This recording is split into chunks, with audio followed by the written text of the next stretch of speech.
Hanji, good morning students. Today we have to start with the plus 2 standard physics, unit 3.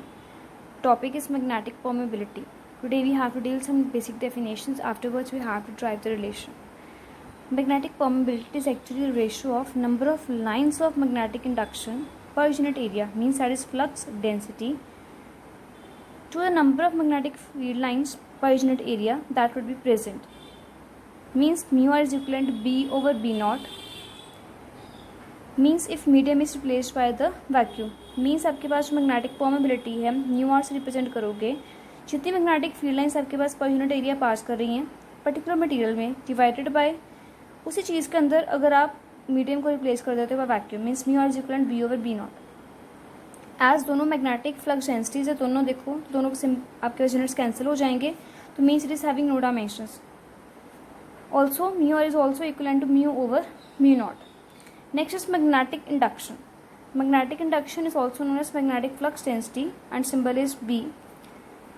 It is the force experienced by a unit positive charge moving with a unit velocity in a direction perpendicular to the magnetic field. Means आपके पास एक formula है F is equal to QVB sin theta, ये हमने किया था.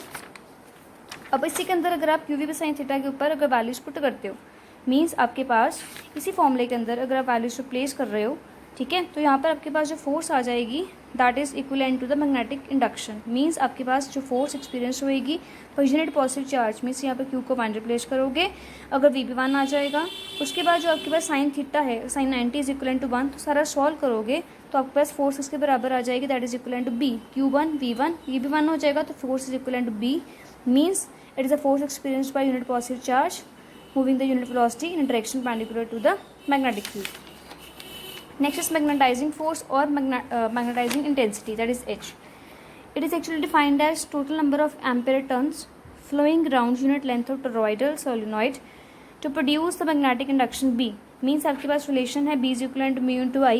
अगर यहाँ पर हमारे पास जो product Ni है that is known as magnetizing force, आप इसको रिप्लेस करोगे बाय H मैग्नेटाइजिंग फोर्स आ जाएगा, तो यहाँ पर आपके पास जो B आ जाएगा that is equal to mu into H, तो ये आपके पास आ जाएगा दैट इज मैग्नेटाइजिंग फोर्स.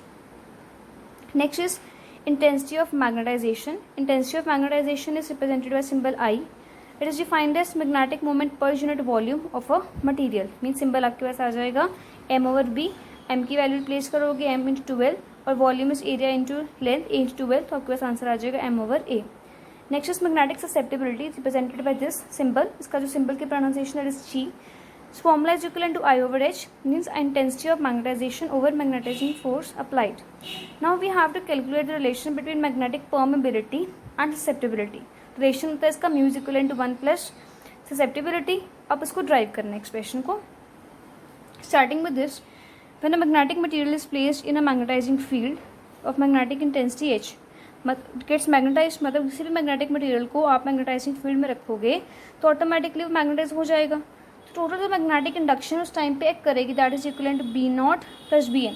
यहाँ पे बी नॉट क्या है मैग्नेटिक इंडक्शन एक वैक्यूम में, और बी एम है that is magnetic induction due to magnetization of a material. आप रिप्लेस करोगे एक्सप्रेशन को, सॉल्व करोगे, you will get expression B is equal to mu naught H plus mu naught into I. Mu naught common निकालो, H plus I आ जाएगा simple. तो यहाँ से आपके पास ससेप्टिबिलिटी का फॉर्मूला है I ओवर H. आफ्टरवर्ड्स आपके पास I की वैल्यू आ जाएगी, आप इसी इक्वेशन में रिप्लेस करोगे I की वैल्यू, H कॉमन आ जाएगा 1 plus susceptibility and we know that B is equal to mu into H, पीछे किया था हमने. रिप्लेस करोगे आपके पास एक्सप्रेशन आ जाएगा mu over mu naught is equal to mu r, ये भी हमने किया है that is equal to 1 plus susceptibility. Next is classification of magnetic materials. We are having three types of magnetic materials. One is diamagnetics, next paramagnetic, next is a ferromagnetic. Diamagnetic are those in which individual atoms or molecules do not possess any net magnetic moment on their own. Means आपके पास इनके पास कोई भी magnetic moment नहीं होएगी अपनी. Paramagnetic में इसमें net non zero होती है, मतलब अपनी एग्जिस्ट करेगी. फेरोमैग्नेटिक में भी सेम चीज़ है बट इसमें थोड़ी सी आपके पास ग्रेटर डिग्री मतलब ज़्यादा मैग्नेटिक मूवमेंट एग्जिस्ट करेगी.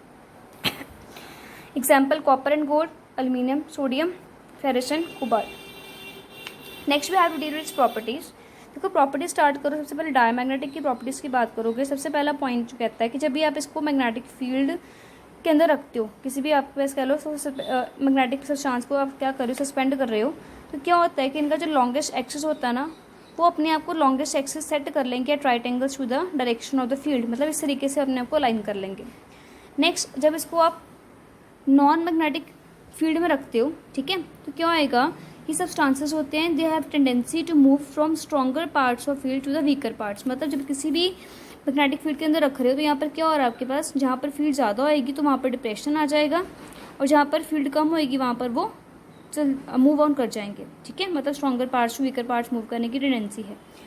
नेक्स्ट आपके पास जब इसको डायमैग्नेटिक सब्सटेंस को यूट्यूब के अंदर आप रखते हो, डिप्रेस करोगे तो क्या होएगा, राइज करने के बजाय क्या हो जाएगा, वो नीचे आ जाएगा। मतलब यहाँ से जहाँ पे स्ट्रॉन्ग मैग्नेटिक फील्ड है वो नीचे आ जाएगा और यहाँ से वो ऊपर चला जाएगा। Means they move from the stronger parts of field to the weaker parts. Next, जब इसको सस्पेंड करोगे, आप मैग्नेटाइजिंग फील्ड के अंदर रखोगे, तो क्या होएगा, जो फील्ड लाइन्स हैं वो बाहर से निकल जाएंगी, इसके अंदर से पास नहीं करेंगी।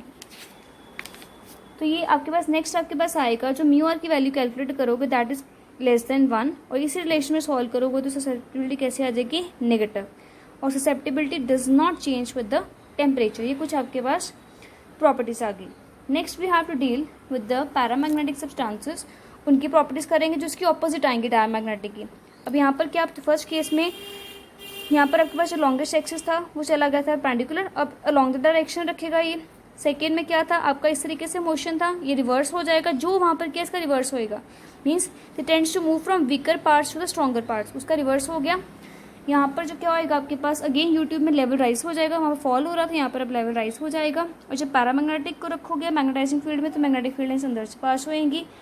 म्यू आर सॉल्व करोगे that will be greater than 1, उसी तरीके से आपके पास सॉल्व करोगे, आपके पास ससेप्टिबिलिटी भी पॉजिटिव आ जाएगी। Next is that susceptibility is inversely proportional temperature, तो ये आपके पास कुछ प्रॉपर्टीज आ गई। Next, if you are dealing with the ferromagnetic substances, अभी पढ़ा है कि फेरोमैग्नेटिक सब्सटेंसेस जो है सेम बिहेव करते हैं पैरामैग्नेटिक, बट इसकी मैग्नेटिक प्रॉपर्टीज ज़्यादा एक्सटेंट तक इंक्रीज होती है, मतलब ज़्यादा होती है इसकी। सेम चीज़ आपके पास आएगी, प्रॉपर्टी सेम है, सब कुछ हर चीज़ सेम है, बट इसमें स्ट्रांगली वर्ड आ जाएगा, they are strongly magnetized, they have strong tendency to move, permeability जो आपके पास आएगी इज वेरी लार्ज, ठीक है, और ससेप्टिबिलिटी जो आएगी इज ऑल्सो वेरी लार्ज। तो इस तरीके से आपके पास वैल्यूज आ जाएंगी, सेम टर्म आपके पास आ गई। Next we have to deal with the Curie law. According to this law, intensity of magnetization that is represented by I is directly proportional to B, that is magnetic induction, and inversely proportional to the temperature of the material. आप जब इसको compile करोगे, I is proportional to B over T, और B हमें पता है is proportional to H, replace करोगे term को, वहाँ पर आप उसको सॉल्व करोगे, आपके पास एक्सप्रेशन आ जाएगा I over H is equivalent to susceptibility, and solving you will get the relation, this is the Curie law। और जब इसमें ग्राफ प्लॉट करोगे I versus H over T, कुछ इस तरीके से आपको ग्राफ आएगा।